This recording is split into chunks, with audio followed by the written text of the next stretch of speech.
understanding is we've got nobody that wanted to provide comment remotely today or by email.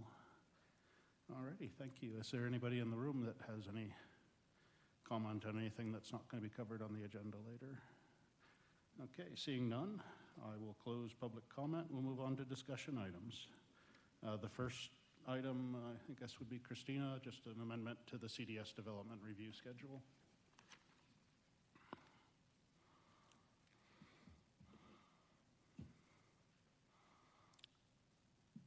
Good morning. The light is green from here. So.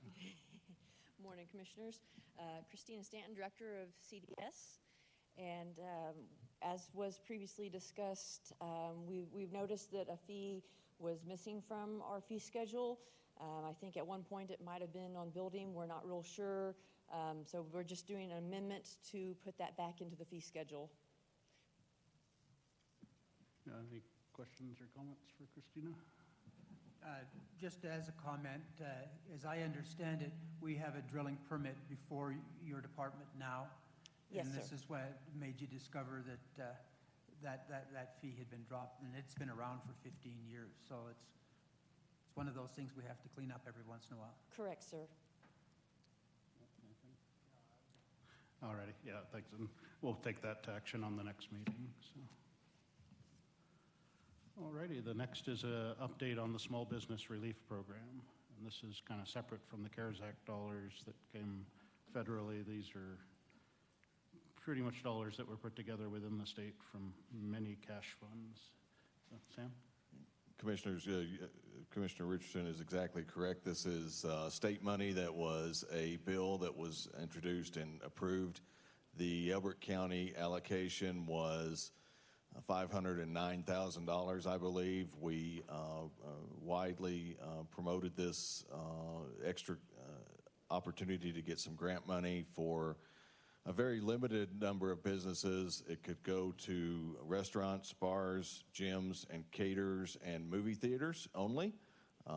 We worked with all the towns and said that we would take all their applications also. We were able to have 13 fully qualified applications come in that were given to eligible organizations. We were able to give out $52,000. The revenue on that, the award amounts was restricted by legislation based on total revenue for the organizations. I will provide to the clerk a copy of the awardees that didn't get posted.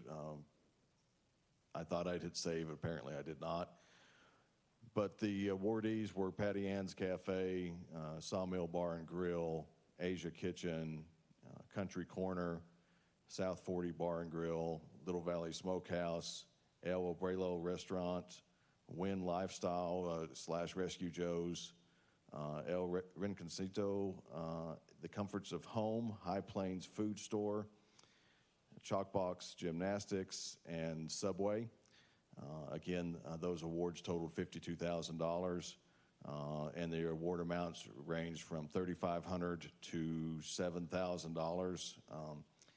And also, as a stipulation in this legislation, there was an administrative fee charged back to the state of 5%, so we will collect $2,600 for the administration of that program. As I mentioned earlier, we were not able to fully spend that money, and I know the state legislators are looking at some type of remedy to that, either an extension of this program or a modification of this program to allow us to come back and do some more. Once we figure out what that's going to be, then we will also, as mentioned in previous meetings with the CARES Act money, we're hoping to do one more round out to all businesses in the county and all nonprofits to try to continue to help those organizations that need it. And I think the county is setting aside $200,000 for that, which was pretty much what we did with the first round. So with that, I'd be happy to answer any questions. Any questions? I know got legislative meetings with CCI tomorrow and Friday, and I know that's one of the topics. So like I said, I think the state's kind of waiting on whether there'll be what the second CARES Act glut of money comes from the federal government. And it wouldn't shock me if they end that program to put the money back where they took it from. I mean, some of it was emergency cash funds from CDOT, and there's quite a bit of other departments across the state that they took money out of to fund that. So. And with that said, Commissioner, it wasn't on the agenda, but we are tracking that new stimulus bill very closely. Current estimates are that the county may get up to $5.2 million with at least 3 years to spend it. All again subject to change until we see the check, but this would be money coming straight from U.S. Treasury to the county. Okay, thank you. All righty. Next item we had up was Public Works, just a discussion of a potential future shop. So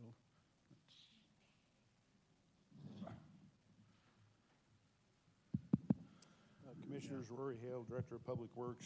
I also have the Fantastic Four with me here. Okay. Kyrie Zion, Monty Hankins, Ethan Meese, and Bobby Chevy. Okay. So if you have any questions pertaining to this, Yeah, I think you might actually Just have to gonna hold hold that up. Yeah. I feel like a rock star now. All right. You want to We've got a slide presentation, but we've worked with the facilities for probably over the last year to try to find an interim solution for the aged shop. As you know, the shop was built in, is it not working? You see it now? almost.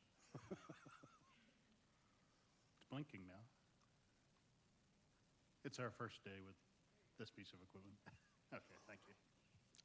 As you know, the shop was built back in 1938, roughly. It's been added on to over the years. What we've determined is that it would be cost prohibitive to put any money into a shop that doesn't meet the current and future needs of the county.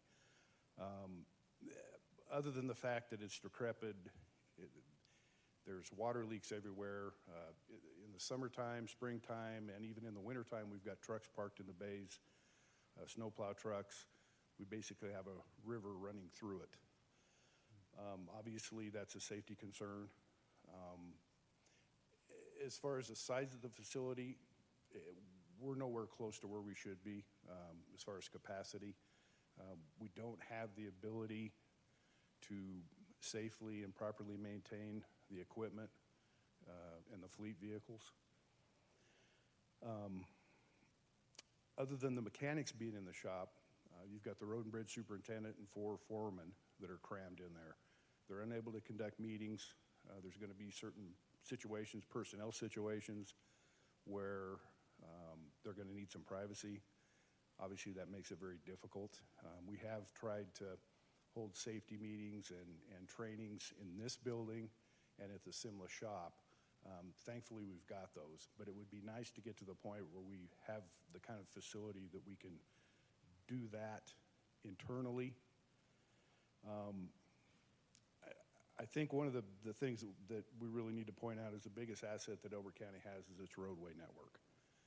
We've invested, the commissioners have invested a lot of money in equipment to take care of that asset, and we need to invest in a facility that's going to be able to take care of that equipment.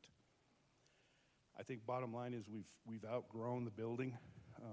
We believe it's time to start exploring the possibility of looking at a new facility, one that will help increase efficiencies and production in maintaining all the equipment and vehicles in the Elbert County fleet. And as you can see some of the pictures, I got to give credit to Ethan and the mechanics, and a lot of the road and bridge staff work on their own equipment as well. With what they have to work with, they've done, in my opinion, an outstanding job. I could just imagine how much better they're going to be able to do and how much productivity we're going to see if we have a facility that is really suited to what we have. Conceptually, and Kyrie will show you the picture here shortly, conceptually, we're looking at something that isn't a Band-Aid, but will serve Elbert County for the next 50 years. We've looked at the fairgrounds, but it's not large enough to accommodate a new facility, equipment, materials, salt and sand shed, and mag chloride tanks. And as you know, we've got satellite shops or satellite yards spread out throughout the county. But if this is really supposed to be the base operations, we really need a facility where we can have all of the operations here.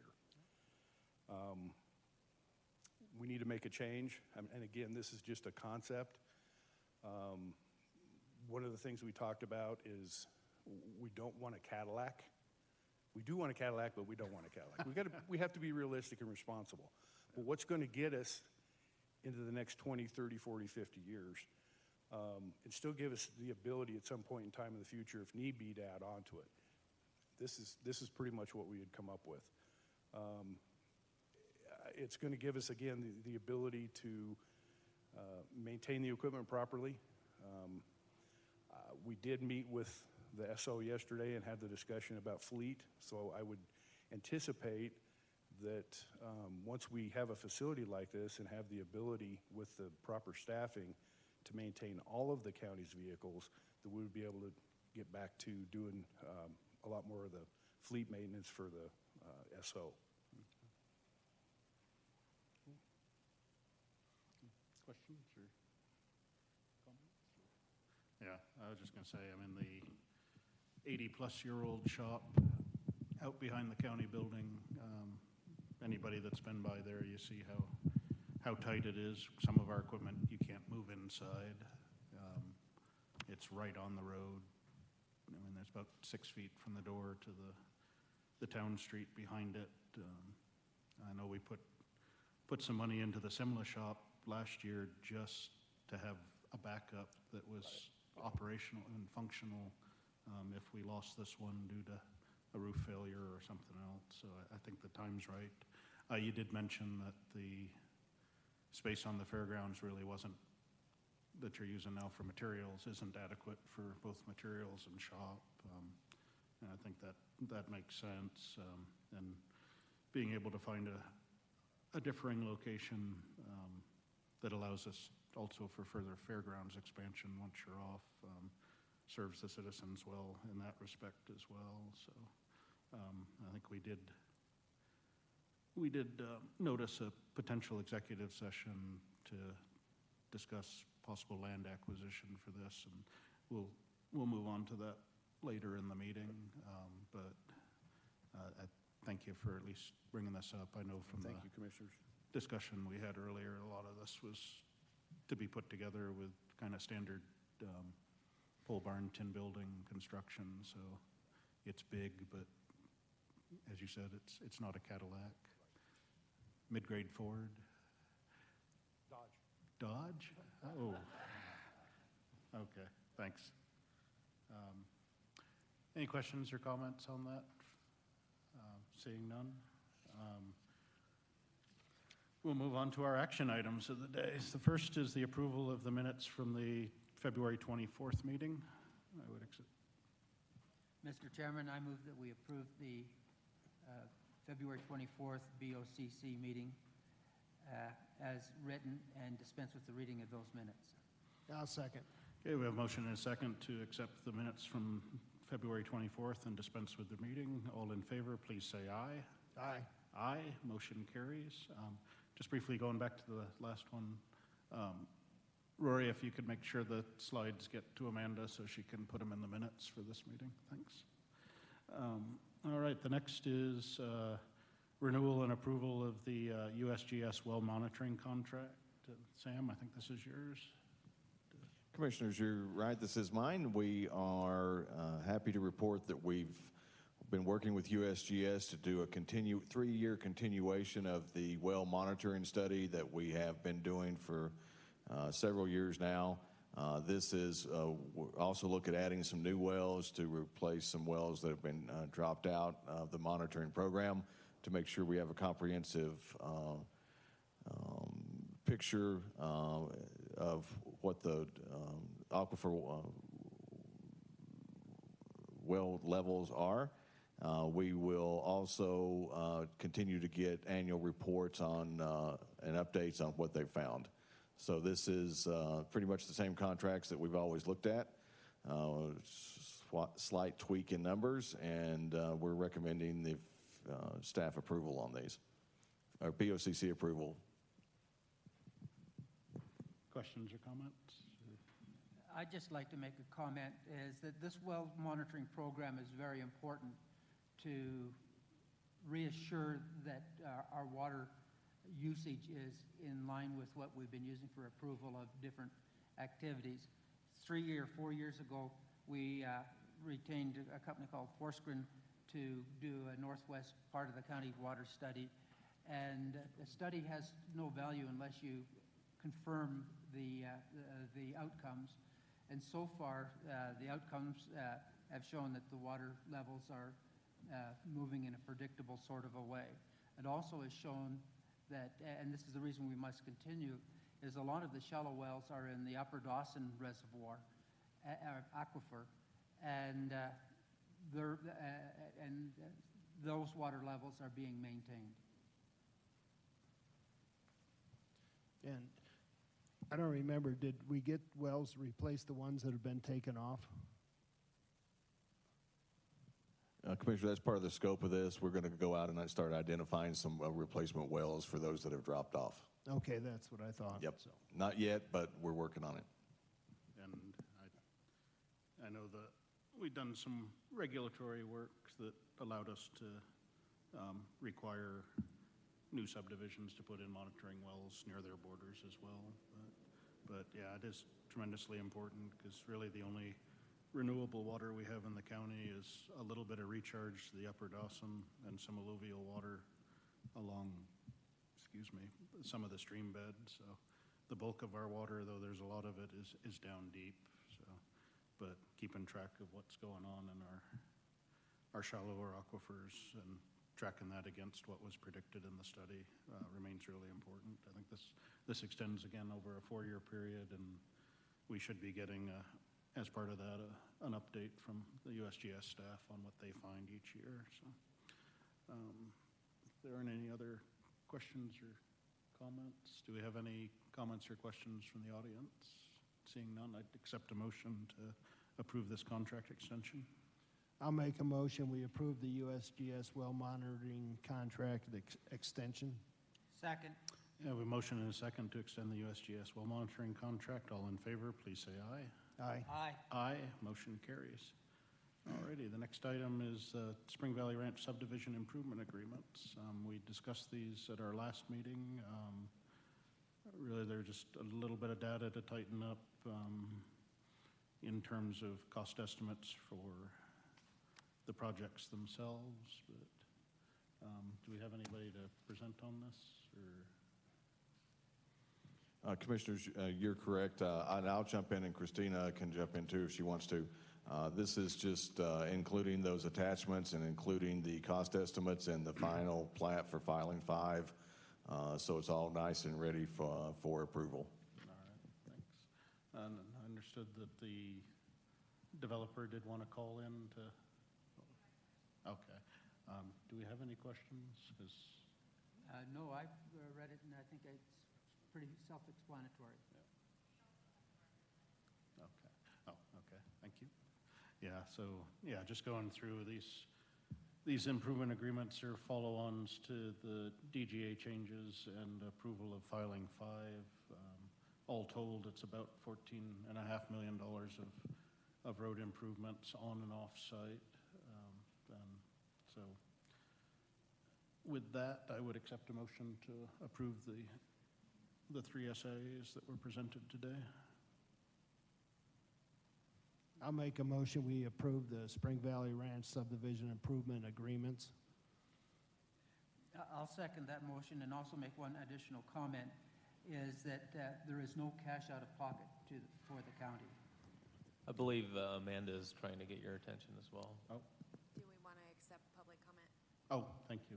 Yeah, I would take public comment on this if there is any. Okay, seeing none, we have a motion and a second on the table. All in favor, please say aye. Aye. Aye. Aye. Motion carries.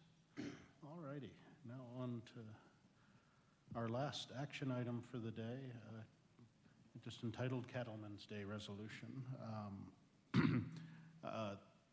Very disappointingly, and I think in a very tone-deaf manner, the governor recently proclaimed that the 20th of March would be a meat-free day, a meat out, and you know,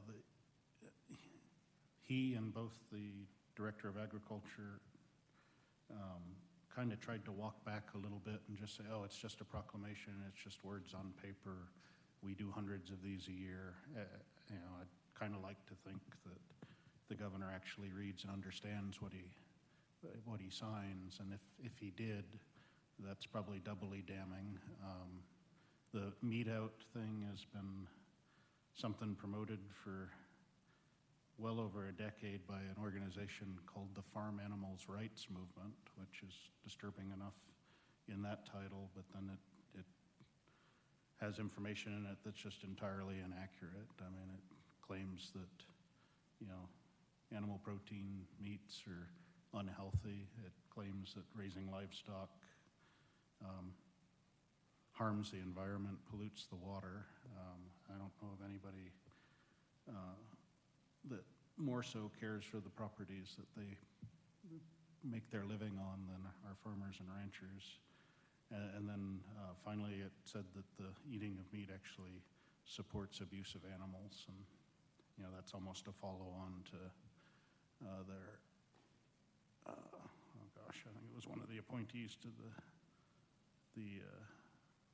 was it the vet board or the fair board? I don't even remember now. It's kind of sad how many of these have piled up that claim that 4-H taught kids that animal lives don't matter. There's legislation working its way through for regarding greenhouse gases and reducing those, that talks about mineral extraction and other things, but then just other sources that everybody recognizes. They're talking about cattle and other animals. I know Grant's been very interested in another ballot measure that potentially that's before the Secretary of State that's again supposedly focused on preventing abuse to animals, but really is a livestock production killer. So do you guys have anything preparatory to reading the resolution? Just a couple comments. It looks like our state government is really layering on negative aspects for the agricultural industry. This no meat day is one thing. It's interesting, though, that that's on the first day of spring. You know, you'd think that would be a sign of good things to happen rather than bad things. But I'm a retired rancher, so I think this is just an awful thing. But what Chris just said, too, is that there seems to be layerings going on. There's a ballot issue that's coming too, which basically will make it so that you can't neuter your dog. You can't catch a fish. You can't rescue pets. You can't neuter. You can't butcher a cow until she's 5 years old. And you can't neuter the bull calf. So the whole point is that as you layer all of these things in, it's going to make Elbert County desperate to make agriculture an ongoing living enterprise. Travis Grant, that's in the back there, I think he sent me an email that said there's, what was it, $400 million worth of agricultural business in the state? It was a big number, but the whole point is that if you make it so that our cattle, our other meats and that kind of stuff aren't efficiently managed, then we're going to see a great exit of those kind of activities from the county, and it's going to impoverish the state. It's going to make land values go down. It's going to make agricultural. Oh, the other thing is that in Elbert County anyway, the majority of the agricultural lands are grazing lands. If you live out where I do, there's hardly any topsoil there at all, but there's grass. There's hardly any rain the last couple of years, but there's grass. And that's how you can do this. The other thing is this ballot thing, that if it happens, you cannot artificially breed your cows. You can't assist them in calving. It just goes on and on and on. So one of the things I'm hoping that everyone here pays attention to what's coming down the pike and speak out. You know, especially, you know, this Eastern Plains and things like that are definitely, you know, ranches and stuff like that and cattle. And to have a state government trying to dictate how people earn their livings, you know, whether it's oil and gas or anything like that, trying to push their agenda, I just think, you know, that's wrong, and we need to stand up to it. Before we read the resolution, do we have anybody that would like to speak on the topic?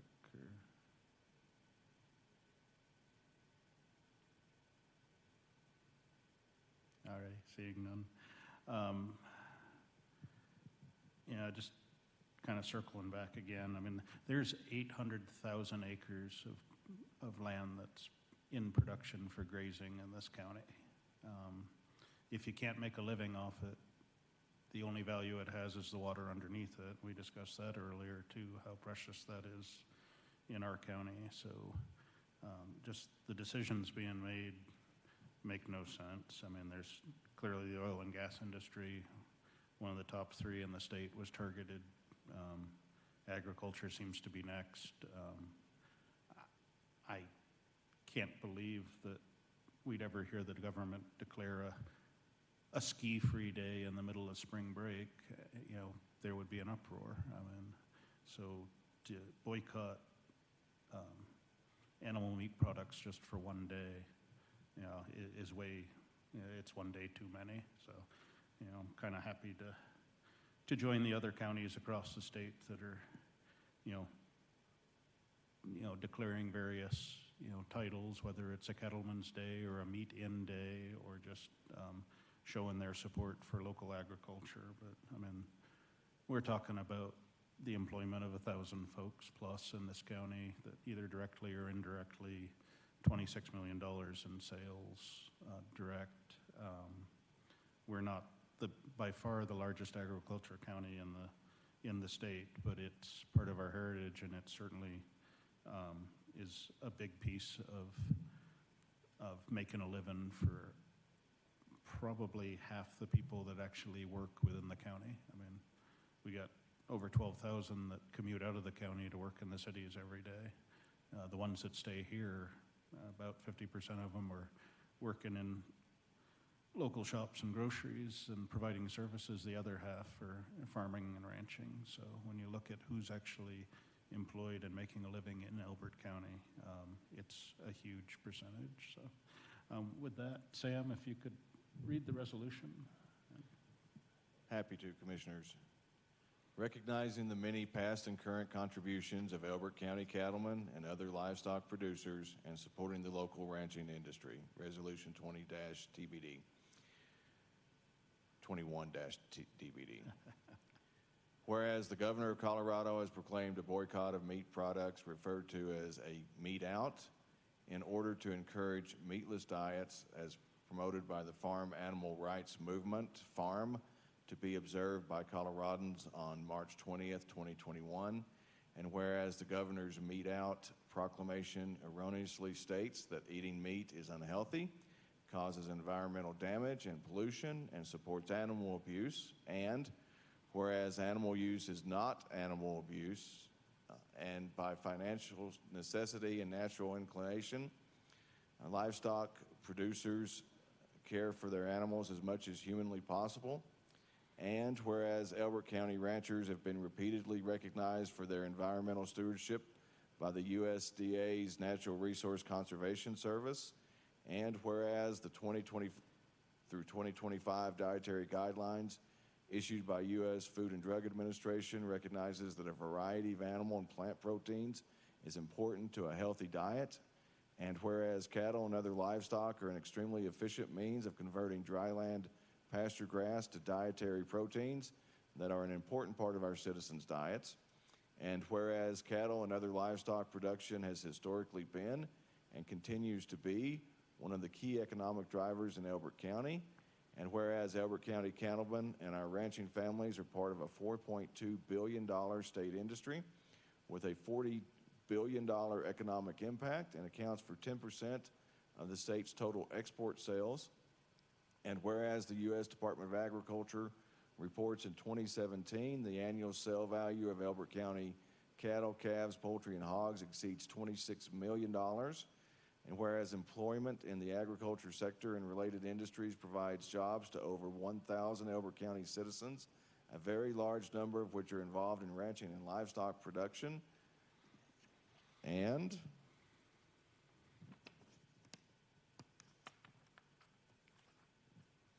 whereas Elbert County is declared a right-to-farm county and has taken regulatory steps to protect our active farms and ranches, and whereas the Colorado General Assembly is considering passage of Senate Bill 21-079, which concerns deregulation of direct-to-customer meat sales in support of ranch-to-table private enterprise, therefore be it resolved that the Elbert County Board of County Commissioners of Elbert County, Colorado, expresses their extreme disappointment that the governor of Colorado would call for a boycott, even of one-day duration, of an industry that is key and essential to both our local and state economy, and be it further resolved, declares its support for our cattlemen and other livestock producers and proclaims March 20th, 2021 as Elbert County Cattlemen's Day, and be it further resolved that all citizens of Elbert County are encouraged to include animal proteins as part of a healthy,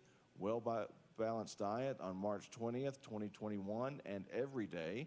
And finally, shall it be resolved that this commission supports Senate Bill 21-079 concerning deregulation of direct-to-customer meat sales in support of ranch-to-table private enterprise and all other legislative actions that support strengthening Colorado agriculture, and approved and adopted this 10th day of March, 2021. Thank you.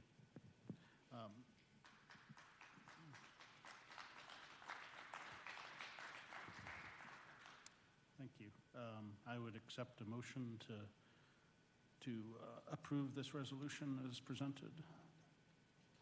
I'll make a motion, we approve the resolution for Cattlemen's Day for March 20th.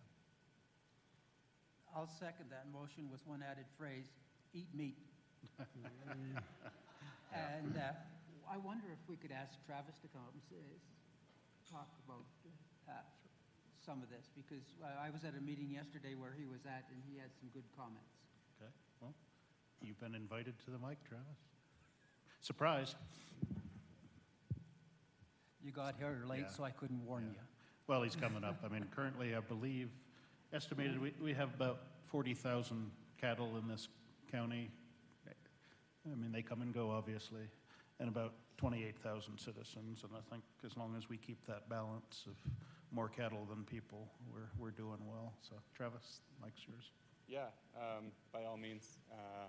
Congressman Buck was on the phone with me as soon as he heard the governor make that proclamation. Yeah, could you hold that up? You can pull it out.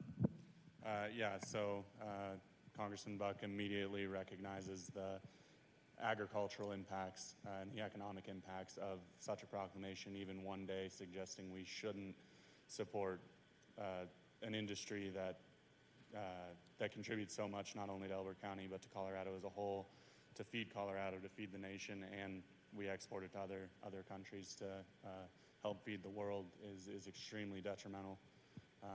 We've been working to highlight all of the ag, but at the moment protein producers especially across the whole district, and obviously the Eastern Plains is fairly large on protein producers because, as you said, we've got a lot of grassland, so we make do with what we can.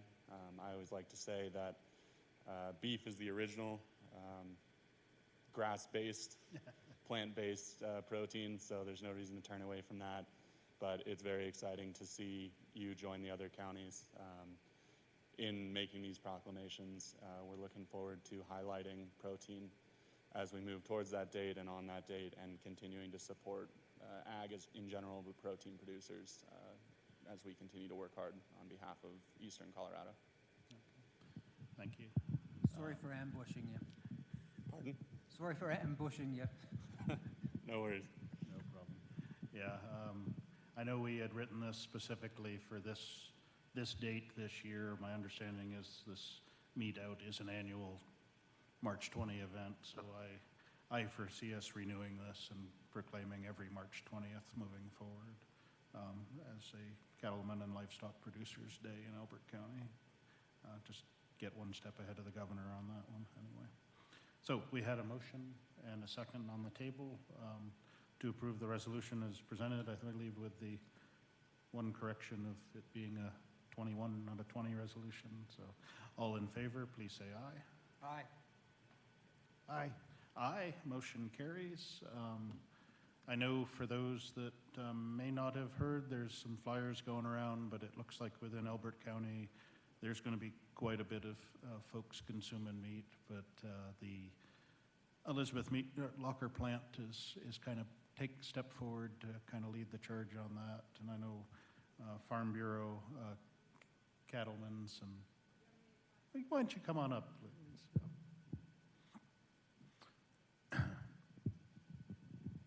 I really wanted to talk about it anyway. Okay. I'm You a should. native Coloradoan. I thank you for standing up for the farmers and ranchers. I grew up on a dairy farm out by where DIA is, and I have been in farming and ranching my entire life, so I'm very thankful. I was at the meeting in Douglas County yesterday for their reading of their proclamation. There were I would say, there were hundreds of people there. I'm really disappointed more people aren't here supporting you.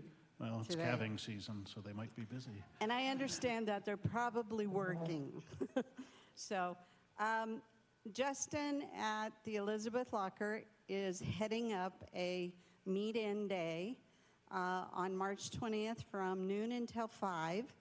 And Farm Bureau is helping to sponsor that, along with Elbert County Republicans, the commissioners, and another number of other groups. And we're anticipating at least 1,000 people at that meet-in that day. We're really looking forward to it. Justin told us that last Saturday is the largest sale day that they have had in the history of the Locker plant since they've been in existence. So the governor has done really good things for the beef industry. Yeah, thank you. I think the Locker plant might be one of the oldest existing and continuously operating businesses in this county. And, 1,000 people or more showing their support is tremendous. We talked a little in the back. I mean, we saw quite a few large gatherings this summer throughout the state and in the big cities across the nation. And to me, and I think to all of us up here, gatherings like that are protected political speech. So they need to happen and they need to be supported. That is a method of petitioning the government, I think, and a tasty one too. So thank you.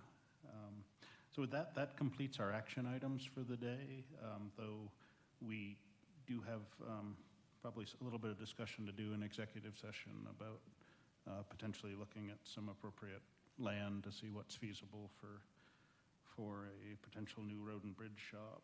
So I think if one of us has the language to make a motion to move us in. Okay. Do you have? Okay. Oh, here it is. It's just that first section there, sorry.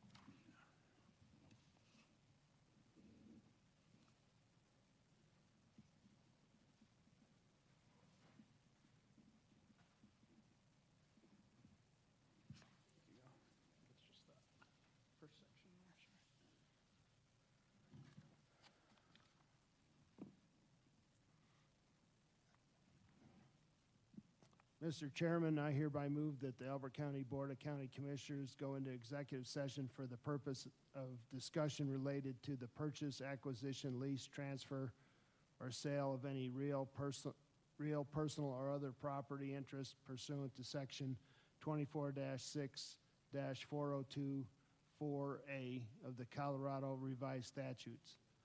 Specifically, I would move that the Board of County Commissioners go into exec session to discuss the appropriate information as far as property. All right, do we have a second? Second. Yeah. Okay. And I guess, no, there's a note, no executive session is permitted for the purpose of concealing the fact that a member of the local political body has personal interest in such person's acquisition, lease, or transfer of sale. All right, thank you. We got a motion and a second to move into executive session for the purposes stated. All in favor, please say aye. Aye. Aye. Motion carries. We're going to retire into the back room. We may or may not have a decision to make when we come out, but I'd like to invite the commissioners, county attorney, county manager, public works director, road and bridge supervisor, our maintenance supervisor, their finance and administration person, and our facilities manager to join us. So it'll be a relatively large number, but thank you.